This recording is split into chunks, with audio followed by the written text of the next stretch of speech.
श्रियकान्ताय कल्याणनिधये निधयेऽर्तिनाम् श्रीवेङ्कटनिवासाय श्रीनिवासाय मङ्गलम् लक्ष्मी सविभ्रमालोकसुभ्रूविभ्रमचक्षुषे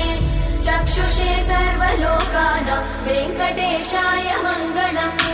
श्रीवेङ्कटाद्रिशृङ्गाग्रमङ्गलाभरणाङ्गये मङ्गलानां निवासाय श्रीनिवासाय मङ्गलम् सर्वावयव सौन्दर्य सम्पदा सर्वचेतसां सदा सम्मोहनायास्तु वेङ्कटेशाय मङ्गलम्